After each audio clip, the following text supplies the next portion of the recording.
வந்தது ஆலயத்திற்கு வாங்க. சபை நிச்சயமா உங்களை காப்பாற்றும். ஆமென். இயேசு கிறிஸ்துடைய உயிர் இங்க இருக்கு.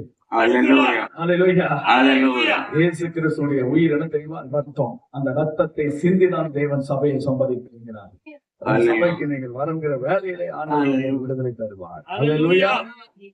இன்னைக்கு ஆண்டவருடைய வார்த்தை நம்ம கேட்க போறோம்.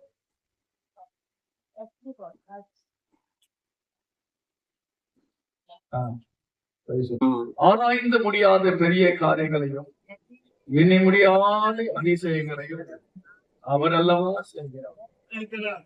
நான் செய்யல, நீங்க செய்கிறார், அவர் செய்கிறார். ஏசப்பதான் செய்கிறார். எல்லாவற்றையும் செய்கிற தேவன். நாம் நினைக்கிறோம் தனிமையா இல்ல, ஆண்டவர் கூட இருக்கிறார். அல்லேலூயா. தானியேலின் புத்தகத்தை திருப்பிக் கொள்வோம். தானியேலின் புத்தகம் 6ஆம் அதிகாரம் 28வது வசனத்தை வாசித்து கேட்போம்.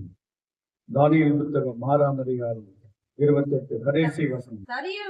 தரியுவின் ராஜ்யபார காலத்திலும் பெர்சியனாகிய கோரேசுடைய ராஜ்யபார காலத்திலும் தானியேலின் காரியம் ஜெயமாய் இருந்தது.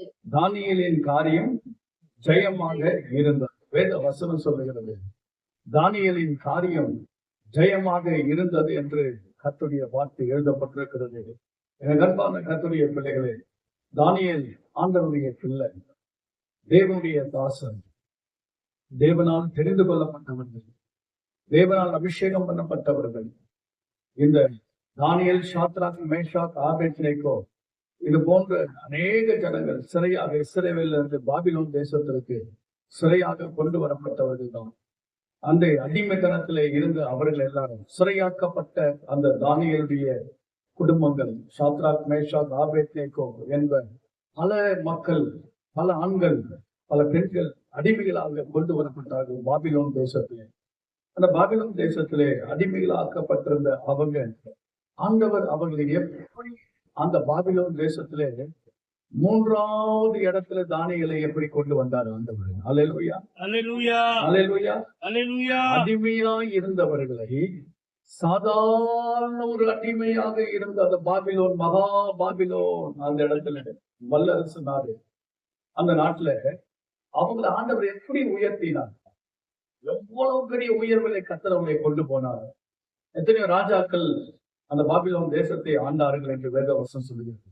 தரிவு காலத்திலும் கோரேசனுடைய காலத்திலும் தானியேலின் காரியம் ஜெயமாக இருந்தது. பாருங்கள், ஒரு மனுஷனை அடிமையாக்கப்பட்டிருந்த அந்த மனுஷனுடைய வாழ்க்கையில அந்த பாபிலோன் தேசத்திலேயே அடிமையை கொண்டு வந்து ஒரு பெரிய அதிகாரியாக, கவர்னராக கர்த்தர் கொண்டு வருவார் என்று சொன்னால் நிச்சயமாகவே உங்களையும் என்னை ஆண்டவர் ஆசீர்வதிக்க மாட்டாரா? ஆண்டவர் உயர்த்த மாட்டாரா? நிச்சயமாகவே தானியேலின் தேவன் நம்முடைய தேவன். தானியேலின் நான் எப்படி அறிக்கை செய்வேன்? தானியேலின் தேவன் என்னுடைய தேவன், தாவீதின் தேவன் என்னுடைய தேவன், எலியாவின் தேவன் என்னுடைய தேவன், அபிரகாமின் தேவன் என்னுடைய தேவன். தாவீது சொல்லுவார், தேவனே நீர் என்னுடைய எனக்கு தேவனாக இருக்கிறீர் என்று சொல்லி எல்லாருக்கும் தேவனாகிய கர்த்தர் தானியேலுடைய காரியம் ஜெயமாக இருந்தது. ஒரு வெற்றியுள்ள வாழ்க்கை அந்த தானியேலை ஆண்டவராகிய தேவன் மாற்றினார். தானியேலுக்கு மாத்திரம் எப்படி ஜெயம் கிடைத்தது? தானியேலுக்கு மாத்திரம் எப்படி ஒரு வெற்றியுள்ள வாழ்க்கையை அவர் வாழ கற்றுக்கொண்டார்? எத்தனையோ ராஜாக்கள் தேசத்தை ஆண்டார்கள், அதிகாரிகள் இருந்தாங்க. ஆனாலும் தானியேலின் காரியம் எதை எடுத்தாலும் ஒரு ஜெயம் இருந்தது. எந்த ஒரு காரியத்திற்கு போனாலும் ஒரு ஜெயம், எந்த வேலை செய்தாலும் அந்த வேலையில ஒரு வெற்றி கிடைத்தது, குடும்ப வாழ்க்கையில ஒரு வெற்றி கிடைத்தது, சமுதாய வாழ்க்கையில ஒரு வெற்றி கிடைத்தது, ஆவிக்குரிய வாழ்க்கையில ஒரு வெற்றி கிடைத்தது, ராஜாக்களுடைய காரியத்தில் ஒரு வெற்றி கிடைத்தது, அதிகாரிகள் பார்வையில ஒரு வெற்றி கிடைத்தது. என்ன யார் என்ன பண்ணாலும் ஒரு வெற்றி தானியேலுடைய வாழ்க்கையில காணப்பட்டது. எப்படி இந்த ஜெயம் கிடைத்தது?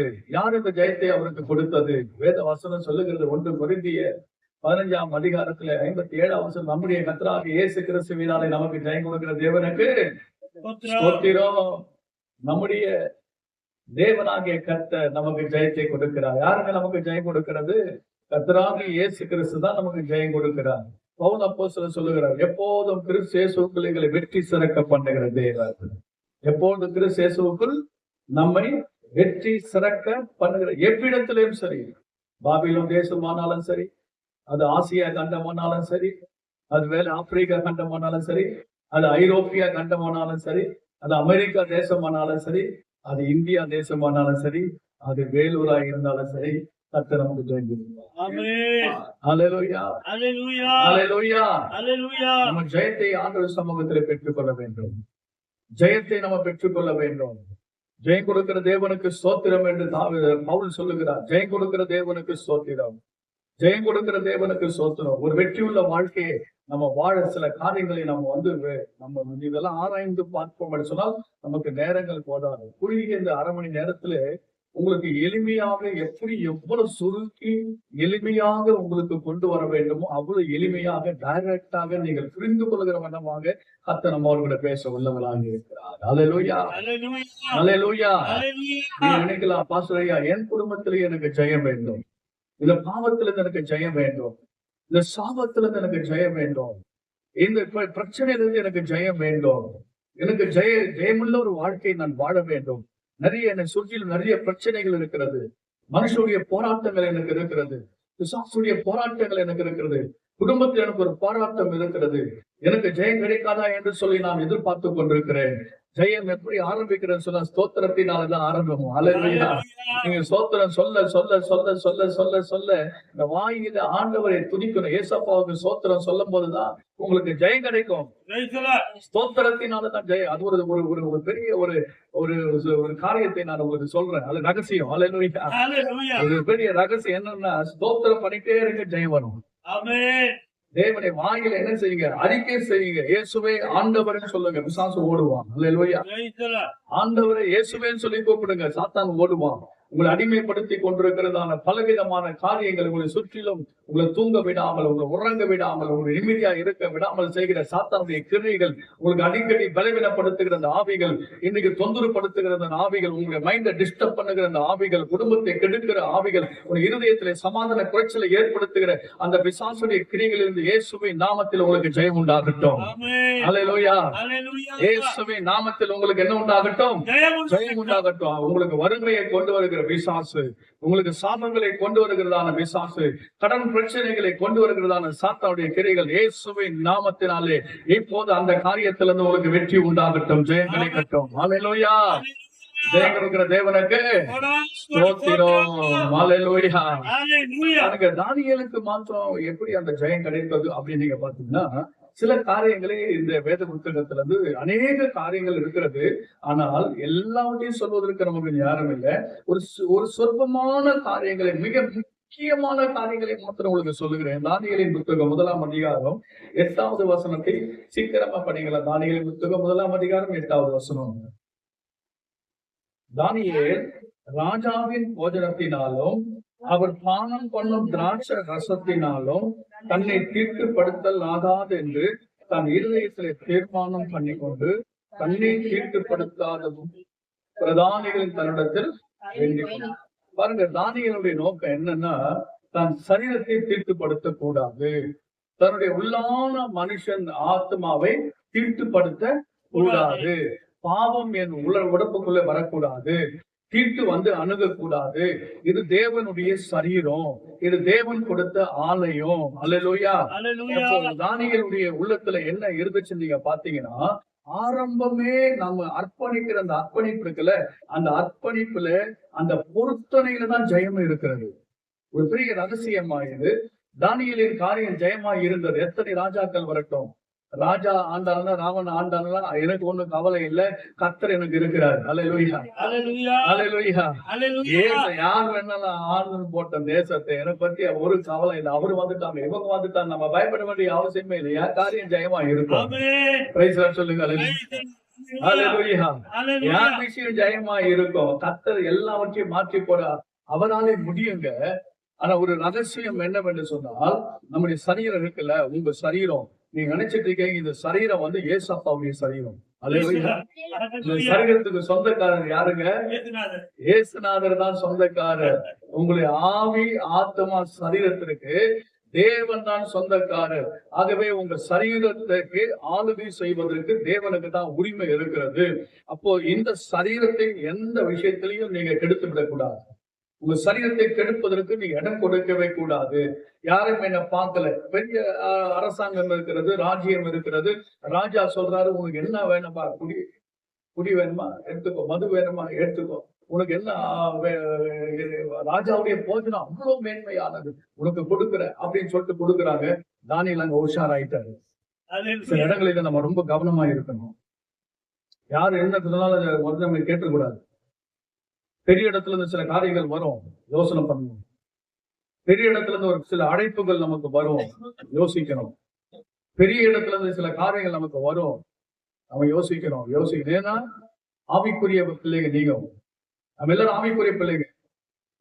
அவங்க ஆவிக்குரிய பிள்ளைகளா, நம்ம ஆவிக்குரிய பிள்ளைகளா யோசனை பண்ணணும். வித்தியாசம் இருக்கிறது. எல்லாத்திற்கும் அந்த வித்தியாசத்தை தேவன் தந்திருக்கிறார். தானியேல் உள்ள வந்துட்டார். உள்ள வந்த பிறகு ராஜாவுடைய அரண்மனையிலிருந்து வருகிறது போஜனம். உடனே கூட நான் சாப்பிடலாம் அப்படின்றான். ஆனா தானியேல் சொல்றவன் நான் கை வைக்க கூடாது. அல்லேலூயா. கர்த்தர் பார்க்கிறாரு. அல்லேலூயா. யார் நம்மள பாக்குறது? ஐயா, யார் நம்மள பாக்குறாங்க? அம்மா யாரு பாக்குறாங்க? நினைக்காதீங்க ஆண்டவர் என்ன பார்க்கலன்னு நினைக்காதீங்க. ஏசப்பா பாக்குறாருன்னு ஒரு சிந்தனை வைங்க. அல்லேலூயா. என்னை யாரு கவனிக்கிறாங்க?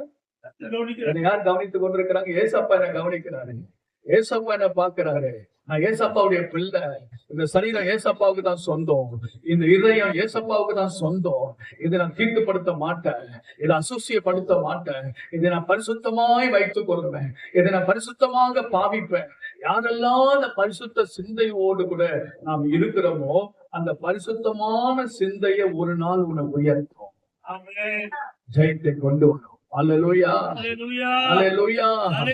நம்முடைய அப்பாவுடைய சரீரமானது ஏசப்பா வாழ்கிற ஆலயம் இது. இந்த ஆலயம் தான் இது, ஒரிஜினல் இதுதான். அல்லேலூயா. இந்த ஆலயத்தில் தான் தேவன் இருக்கிறாரு.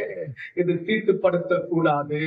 இது அசோசியம் கண்டதையும் பார்க்கிறது, கண்டதையும் போன்ல பார்க்கிறது, கண்டதையும் வாயில பேசுறது, சாப்பிடுறது கூட கண்டதையும் சாப்பிட்டது. ஜெபம் பண்ணு. அல்லேலூயா. நம்முடைய உங்களுக்கு முன்பாக போஜனம் வைத்திருப்பாங்க. அதை நீ கண்ணுல பார்த்து அவசரப்பட்டு வாயில வச்சிடாத. நல்லா உற்று கவனி. அல்லேலூயா. உற்று நம்ம சாப்பிடுற போஜனத்தின் மேல கூட நம்ம கவனமா இருக்க வேண்டும். அல்லேலூயா. அல்லேலூயா. அல்லேலூயா. அவசரப்பட்டு டக்குன்னு எடுத்து வாயில போட்டு கூடாது. அல்லேலூயா. ஆண்டவரே ஸ்தோத்திரம். ஆண்டவரை பார்க்கணும். என்னப்பா இது எனக்கு தெரியல, புரியல. அல்லேலூயா. தெரியல. ஒரு அம்மா அவங்க வந்து போஜனத்துல விஷம் வச்சிருக்கிறாங்க. அல்லேலூயா. போஜனத்துல என்ன வச்சிருக்காங்க? ஆண்டவர்கிட்ட கேட்டாங்க. ஆண்டவரை ஆண்டவர் சொன்னாரு, மகளே விஷம் இருக்குல்ல, நான் என்ன செய்யணும்? சாப்பிடுங்க. அல்லேலூயா. சாப்பிடு. அவன் வந்து உன்னை சோதிக்கலாம், அவன் என்ன சோதிக்கிறான்? அவன் உன்னை சோதிக்கலாம், அவன் என்ன சோதிக்கிறான்? ஜாப் பண்ணி சாப்பிட்டாங்க. அந்த மந்திரவாதி என்ன பண்ணாங்க தெரியுமா? பார்த்தா நம்ம தொப்பு விட போகுது, முரத்தல்ல போகுது. ஒண்ணுமே ஆகல. பயந்துட்டான் அவன் மந்திரவாதி. என்னது, காசு வாங்கிட்டோமே, நம்ம போட்டு தரணுன்றதுக்காக என்ன நடக்கலையே அப்படின்னு சொல்லிட்டு அவன் வந்து என்ன பண்றான்னா யோசிக்கிறான். அவனுக்குள்ள ஒரு பெரிய மாற்றம் வந்துச்சு. இவ்வளவு பெரிய காரியத்தை நான் செஞ்சிருக்கிறேன், அந்த அம்மா உயிரோடு இருக்குது, அந்த அம்மா வணங்குற இயேசுதான் உண்மையான தெய்வம். அவன் ஏற்றுக்கொண்டான். ஒண்ணு அந்த அம்மாவுடைய காலில் விழுந்துட்டான். வந்து அம்மா இந்த மாதிரி நான் தப்பு பண்ணிட்டேன், காசு வாங்கிட்டேன், எனக்கு தப்பாயிடுச்சு அப்படின்னு சொன்ன உடனே எனக்கு தெரியும் அப்படின்னாங்க. உங்களுக்கு தெரியும்? எப்படி தெரியும்? ஏசப்பா எனக்கு வெளிப்படுத்தினார். ஏசப்பா எனக்கு வெளிப்படுத்தினார். அப்ப ஏன் நீங்க சாப்பிட்டீங்க? நீ யாரு? நீ ரட்சிக்கப்படணும். நீ ரட்சிக்கப்படணும். பாரு, அந்த அவன் ரட்சிக்கப்பட்டு அவெல்லாம் தொட்டன்னா மந்திரவாதி. சொல்லுங்க. அல்லேலூயா. அல்லேலூயா.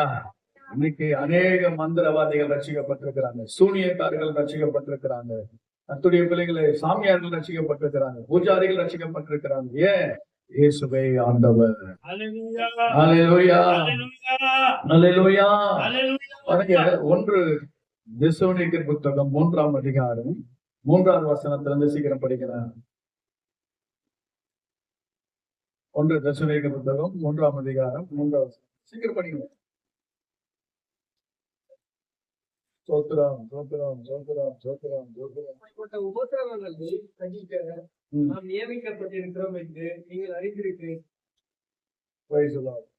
4ஆம் அதிகாரம் 3வது வசனம். 4ஆம் அதிகாரம், நீங்கள் நீங்கள் பரிசுத்தம் உள்ளவர்களாக வேண்டும் என்பது தேவனுடைய சித்தமாய் இருக்கிறது.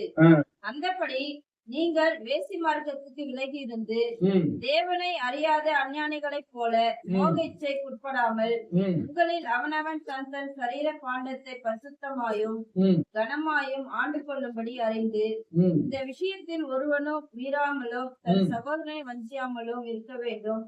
முன்னமே நாங்கள் உங்களுக்கு சொல்லி சாட்சியாக எச்சரித்தபடியே இப்படிப்பட்ட விஷயங்கள் எல்லாவற்றையும் குறித்து கர்த்தர் நீதியை சரிக்கட்டுகிறவராய் இருக்கிறார். தேவன் நம்மை அசுத்தத்திற்கு அல்ல பரிசுத்தத்திற்கே அழைத்திருக்கிறார்.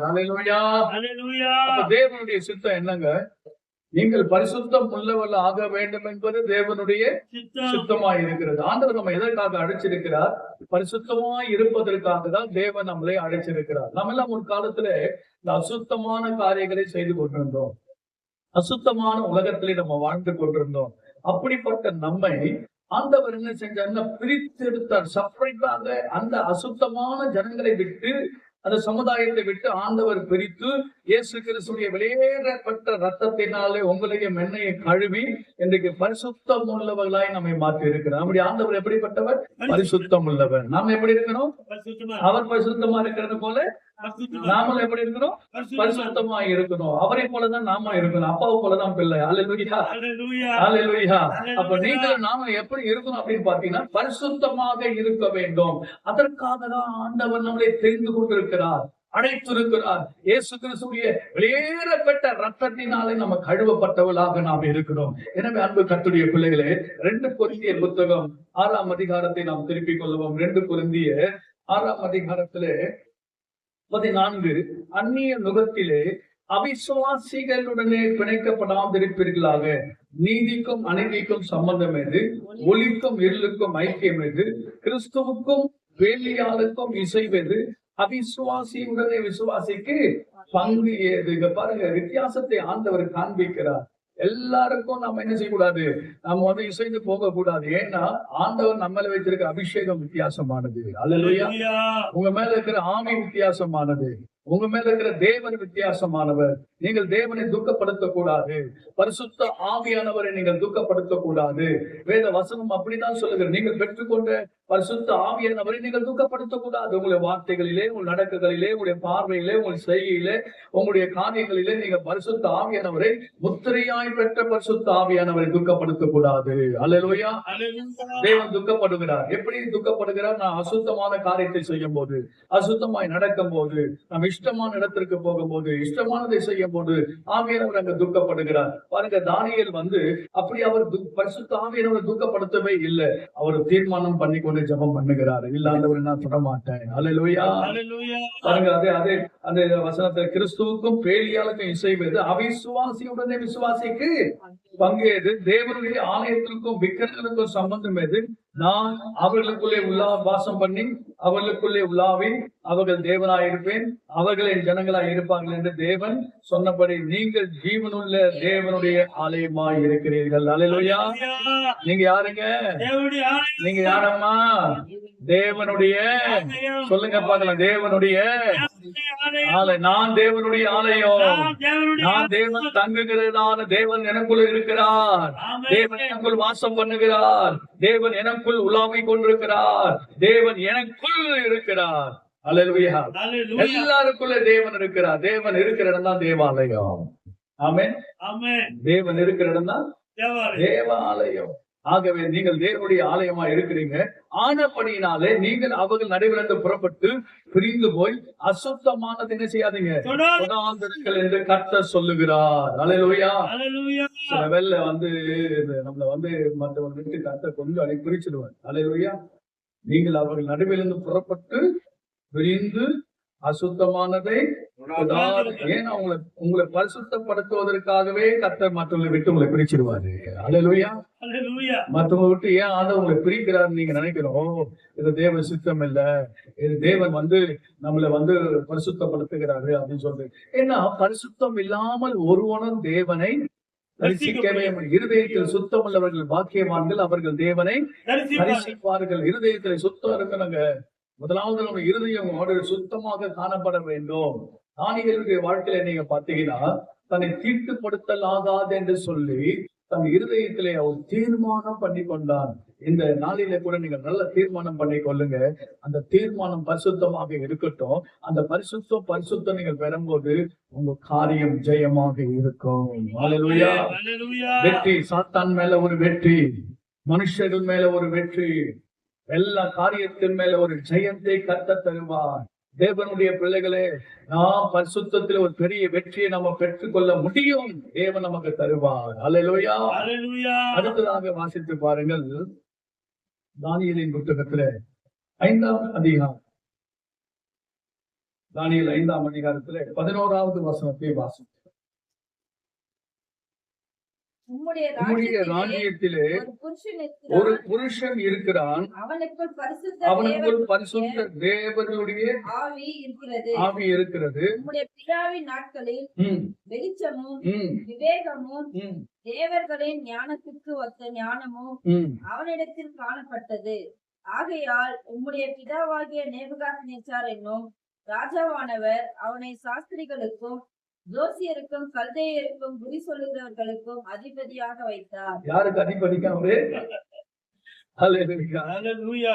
ஹல்லேலூயா. சாஸ்திரிகளுக்கும் யோசியருக்கும் கல்தேயருக்கும் குறி சொல்லுகிறவர்களுக்கும் இவர் தாங்க அதிபதி. ஹல்லேலூயா. லீடரே இவர் தாங்க. ஹல்லேலூயா. ஹல்லேலூயா. ஹல்லேலூயா.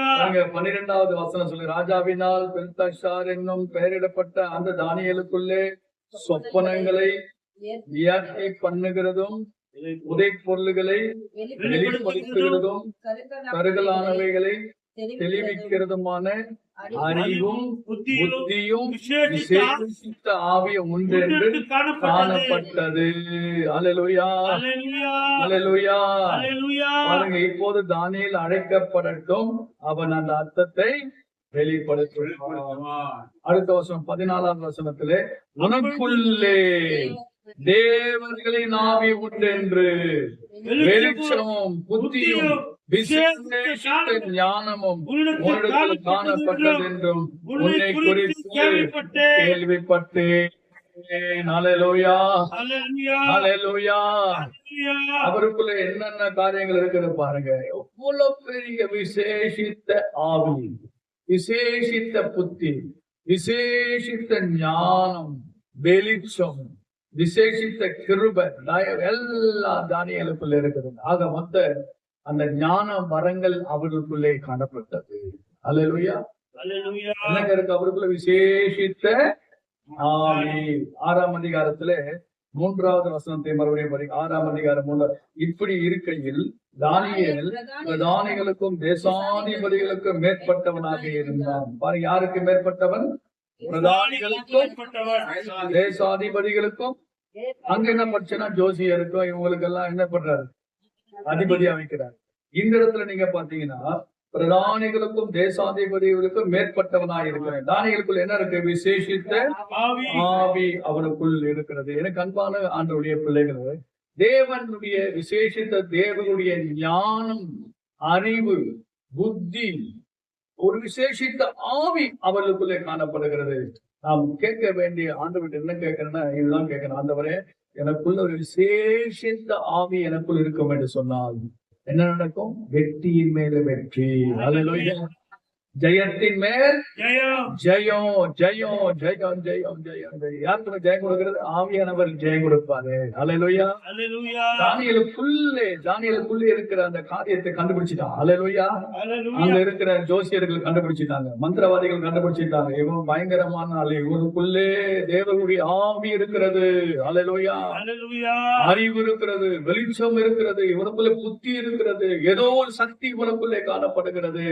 தேவனுடைய பிள்ளைகளை, மாம்சமான யாவர் மேலுமே ஆவியே நான் வீசுவேன். ஆண்டவராகிய தேவன் என்று எல்லா பிள்ளைகள் மேல பரிசுத்த ஆவியானவர் ஊற்றப்பட்டு கொண்டிருக்கிறார்.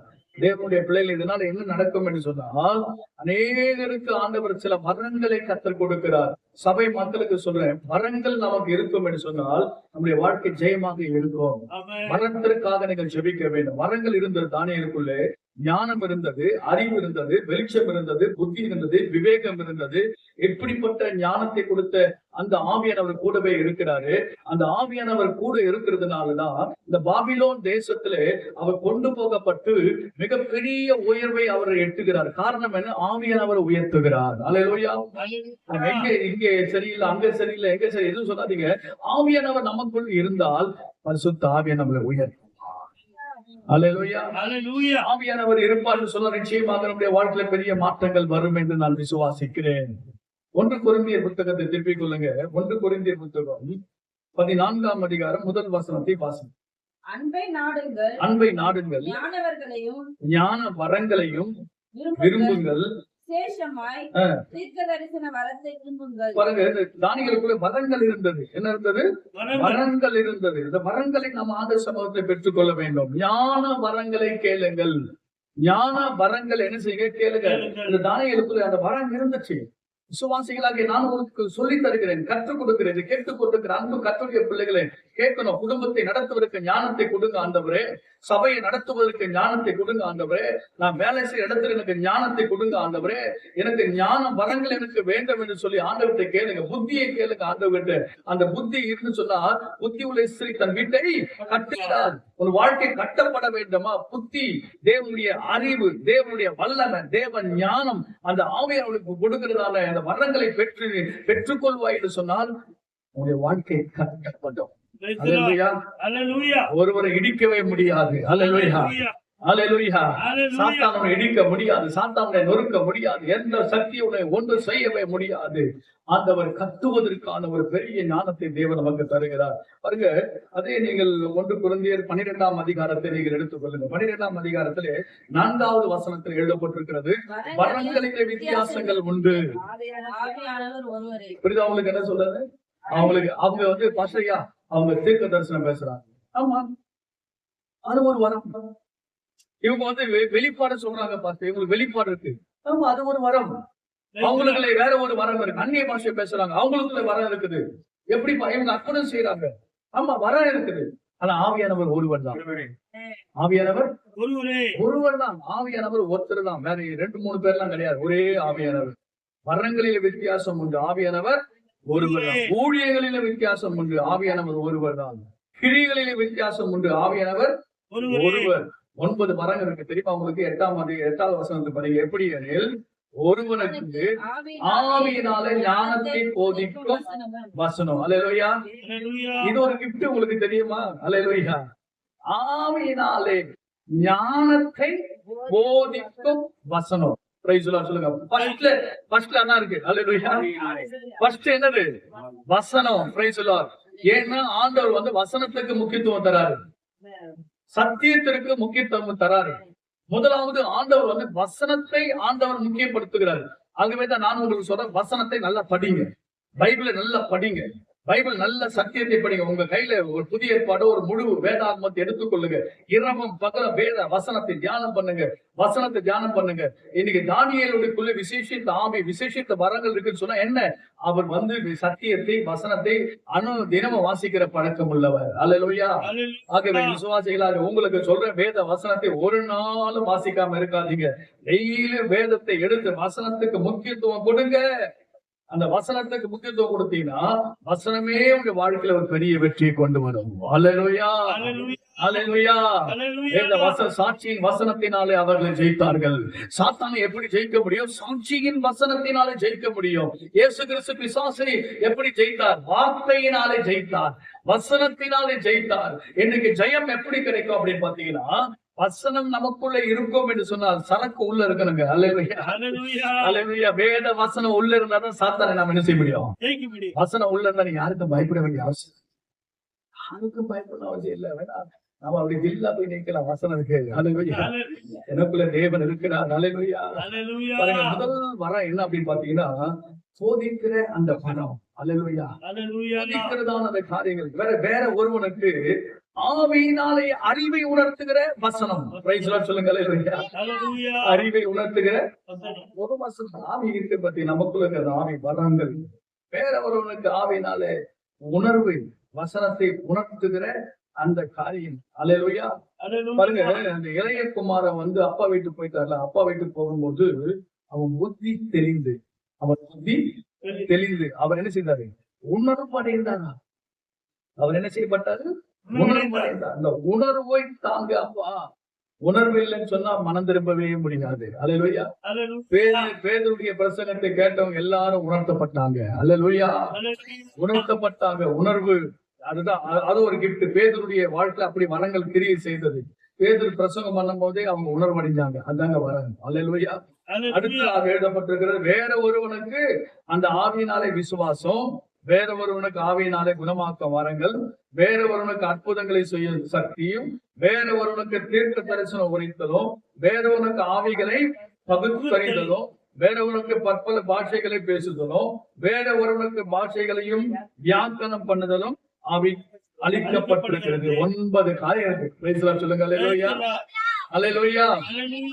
இந்த ஆவிக்குரிய வரங்கள் நான் உங்களுக்கு சொல்லிக் கொடுக்கிறேன். இந்த வரங்கள் தான் கொடுங்கப்பா. 9 வரங்கள் இருக்குது, 9 கனிகள் இருக்கு. அல்லேலூயா. 9 வரங்களுக்கு 9 கனிகளும் இருக்கு. ஆண்டவரே, 9 வரங்கள் எனக்கு வேண்டும், 9 கனிகளும் எனக்கு கொடுங்கப்பான்னு கேளுங்க. கர்த்தர் கொடுப்பா, நமக்கு ஜெயமாக முடியும். அல்லேலூயா. சொல்லுங்க பாக்கலாம். அல்லேலூயா. அல்லேலூயா. அடுத்ததாக ஒரு வசனத்தை நான் உங்களுக்கு 3வதாக தானியேலின் புத்தகம் 6ஆம் அதிகாரம், எல்லாருக்கும் தெரிந்த வசனம், 10வது வசனத்தை வாசித்து பாருங்க. தானியேலோ வென்றால் அந்த பத்திரத்துக்கு கையெழுத்து வைக்கப்பட்டது என்று அறிந்த போதிலும் தன் வீட்டுக்குள்ளே போய் தன் மேல் அறையிலே எருசலேமுக்கு நேராக பல கனிகள் திறந்திருக்க அங்கே தான் முன் செய்து வந்தபடியே தினம் 3 வேளையும் தன் தேவனுக்கு முன்பாக முழங்கால் படியிட்டு ஜெபம் பண்ணி ஸ்தோத்திரம் செலுத்தினான். அல்லேலூயா. தினம் 3 வேளை ஜெபிக்கிறதான ஒரு பழக்கம், தினம் 3 வேளையும் ஜெபிக்கக்கூடியதான ஒரு காரிய வழக்கம். இது வழக்கம். அந்த வழக்கத்தை பழக்கமாக கொள்ள வேண்டும். அல்லேலூயா. வழக்கத்தை பழக்கப்படுத்தணும். இது என்னுடைய வழக்கம், இது எனக்கு பழக்கம். வழக்கத்தின்படி இயேசுநாதர் என்ன சொன்னாரு? ஜெபம் பண்ண போனார். வழக்கத்தின்படி போனார். வழக்கத்தின்படி என்ன வழக்கம்? காலையில் எழுந்துக்கிற ஒரு வழக்கம். அல்லேலூயா. அதுவே எனக்கு பழக்கம் ஆயிடுச்சு. அல்லேலூயா. சொல்லுவார், பார்த்து நீங்க 3 மணிக்கு எழுந்த போன் பண்ணுவார். அல்லேலூயா. நான் 2 மணி நேரம் நல்லா ஜெபம் பண்ணேன். அல்லேலூயா. இன்னைக்கு அப்படிப்பட்ட ஜெபிக்கிறதான ஒரு ஆவி ஆண்டவர் சமூகத்துல நம்ம பெற்றுக்கொள்ள வேண்டும். காரணம் என்ன? ஜெபமே ஜெயம். ஜெபிக்க ஜெபிக்க ஜெயம் வரும். ஜெபிக்க ஜெபிக்க, அதாவது நான் சொல்ற கவனிங்க, மூளை செய்யாதது முழங்கால் சாதிக்கும். அல்லேலூயா. மூளை செய்யாதது முழங்கால் என்ன செய்யும்? சாதிக்கும். முழங்கால் படிக்கிட்டா போதும், பேய் ஓடும். அல்லேலூயா. மண்டியிடு, ஆண்டவர் சமூகத்துல மண்டியிடுங்க, முழங்கால் படிடுங்க. தினம் 3 வேளை ஜெபிக்கிறதான ஒரு அனுபவம் தானியேலுக்குள்ள இருந்ததுனால்தான் அந்த ரகசியத்தை நான் உங்களுக்கு சொல்றேன். ஜெயம் எப்படி கிடைத்தது? தானியேலுக்கு ஜெபமே ஜெயம். அல்லேலூயா. வேற ஒரு ரகசியமே இல்லைங்க, ஜெபம் தாங்க. அல்லேலூயா. ஆகவே விசுவாசிகளாக நீங்க வந்து ஜெபிக்கிற ஒரு பழக்கம் இருக்கணும். தானியேல் எத்தனை ஒரு நாளைக்கு 3 முறை என்ன செய்தாரா? ஜெபம் பண்ணினார். அப்படி ஜெபிக்கிறோமா? அந்த பழக்கம் நமக்குள்ள இருக்கிறதா? ஜெபிக்கிறதான ஒரு அனுபவம் நமக்குள்ள இருக்கிறதா? இயேசு கிறிஸ்துவை போல ஒரு வழக்கத்தின்படி அவர் ஜெபம் பண்ண வனாந்தரமான ஒரு இடத்திற்கு போனாரு. அதிகாலையில் எழுந்து ஜெபம் பண்ணும்படி போனாரு. மலைக்கு போனாரு. இவ்விதமாக கெத்செமனே தோட்டத்திற்கு போய் ஜெபம் பண்ணினாரு என்றெல்லாம் எழுதப்பட்டிருக்கிறது. இன்றைக்கு ஆண்டவராகிய இயேசு கிறிஸ்து, அம்மா சொன்னாங்க, ஒரு சாட்சி சொன்னாங்க, பகலெல்லாம் மனுஷனோடு இருப்பேன், இரவெல்லாம் இயேசுவோடு கூட இருப்பேன். அந்த மாதிரி இன்றைக்கு ஆண்டவருடைய சமூகத்துல சொல்றேன், பகலெல்லாம் ஆண்டவர் இயேசு கிறிஸ்து ஊழியம் என்று போனாலும் ஆண்டவரோடு கூட இரவெல்லாம் ஜெபிக்கிற ஒரு அனுபவம். Praise the lord. ஹல்லேலூயா. இதை கேட்டுக்கொண்டிருக்கிற அன்பு கர்த்தருடைய பிள்ளைகளே, ஒரு ஜெபாமியை கொடுங்கப்பா. சில பேருக்கு நான் ஜெபிக்க வரல, ஜெபிக்க மறக்கவே கூடாது. உங்க குடும்பத்திற்காக நீங்கள் ஜெபித்தே ஆகணும். உங்க சபைக்காக நீங்கள் ஜெபித்தே ஆக வேண்டும். வருகைக்காக நீங்கள் ஜெபித்தே ஆக வேண்டும். உங்க பரிசுத்தத்திற்காக நீங்கள் ஜெபித்தே ஆக வேண்டும். உங்க விசுவாசத்திற்காக நீங்கள் ஜெபித்தே ஆக வேண்டும். நீங்கள் கர்த்தருடைய வருகைக்காக ஆயத்தமாக நீங்கள் ஜெபித்தே ஆக வேண்டும். வேற வழி கிடையாது. ஜெபம் ஒன்றுதான் நம்முடைய வாழ்க்கையில பெரிய மாற்றங்களை கொண்டு வரும். சமுதாயத்திலே மாற்றம் வர வேண்டும். இந்தியாவிலே மாற்றம் வரணும். எப்படி வரும்? உனக்குள் வந்தாதான் அது அங்கே வரும். அல்லேலூயா. நீ மாறினாதான் அது மாறும். பிரைஸ் தி லார்ட் சொல்லுங்க. அல்லேலூயா. நீ ஜெபித்தாதான் அவங்க ஜெபம் பண்ணுவாங்க. ஒவ்வொரு பிள்ளைகளும் ஜெபத்திலே ஜெபிக்கும்படியாக நீங்கள் எழும்ப வேண்டும். எழுந்து பிரகாசி, உன் ஒளி வந்தது. ஆமென். அல்லேலூயா. ஹalleluya. அல்லேலூயா. முழங்காலே முடக்கு, முழங்காலே முடக்கு. சுந்தரையா இருக்கிறார். சாம் சுந்தரம் பாஸ்டருடைய சீஃப் பாஸ்டர். அவர்தான் சீஃப் பாஸ்டர், பெரிய ஃபவுண்டர். அவருடைய முழங்கால பாத்தீங்கன்னா முட்டி போட்டு ஜெபிச்சு காப்பு காய்ச்சி அது அப்படியே கீழே தொங்கி கீழே விழுந்துச்சுங்க. அது ஒரு பாத்திர வச்சிருந்தாங்க. ஐயா, உங்க சபை இவ்வளவு பெருசா வளர்ந்ததுக்கு காரணம் என்ன? ஒரு ரகசியம் அந்த பாட்டில கொண்டு வந்து காட்டினாரு. இதான் பார்த்தேன். ஹalleluya. அல்லேலூயா. ஹalleluya. அல்லேலூயா. ஹalleluya. நம்ம என்ன செய்யணும்? ஜெபிக்கணுமா? எல்லாரும் ஜெபிக்கணும். சபையால எல்லாரும் ஒருமனப்பட்டு நாம ஜெபிக்கணும். ஜெபமே ஜெயமாக இருக்கிறது. 3 வேளை தாவீது சொல்றாரு, ஒரு நாளைக்கு நான் 7 முறை துதிக்கிறேன்னு சொல்றாரு. தாவீது அல்லேலூயா. ஒரு நாளைக்கு எத்தனை முறை? 7 முறை நான் துதிக்கிறேன். கர்த்தருடைய பிள்ளைகளா, ஒரு ஜெபிக்கிறதான ஒரு அனுபவம் நமக்குள்ளே இருக்க வேண்டும். பாருங்க, தானியேலை குறித்துதான் இங்கு எழுதப்பட்டிருக்கிறது. 20வது வசனத்துல நீங்க வாசிச்சு பாருங்களா. 20வது வசனம் 6ஆம் அதிகாரம் 20. ராஜா கெபின் கிட்ட வந்து துயர சத்தமாய் தானியேலை கூப்பிட்டு, தானியேலே, ஜீவனுள்ள தேவனுடைய தாசனே, நீ இடைவிடாமல் ஆராதிக்கிற உன் தேவனுடைய சினைகளுக்கு தப்பி வைக்க இடைவிடாமல் ஆராதிக்கிற உன் தேவன். அதே 16ஆம் வசனத்துல நீ இடைவிடாமல் ஆராதிக்கிற, இடைவிடாமல் ஆராதனை செய்கிற ஜெபிக்கிற ஒரு அனுபவம். ஆராதனையும் ஜெபமும் கர்த்தருடைய பிள்ளைகளை இந்த 2 கால்களை போல. அல்லேலூயா. 2 கால்களில் நம்ம நிக்கிறோம் அல்லவா? ஆராதனையும் ஜெபமும் ஸ்தோத்திரம் துதி எல்லாம் கலந்து தேவ சமூகத்தை நம்ம அன்றைய சமூகத்துல காத்திருக்க வேண்டும். அடுத்ததாக நீங்க பாருங்க, 10ஆம் அதிகாரம் 2வது வசனத்துல, அந்த நாட்களிலே தானியேலாகிய நான் 3 வாரம் முழுவதும் துக்கித்து கொண்டிருந்தேன் என்று சொல்லுகிறார். எத்தனை வாரம்? 3 வாரங்கள் உபவாச ஜபம். என்ன ஜபம்? உபவாச ஜபம்.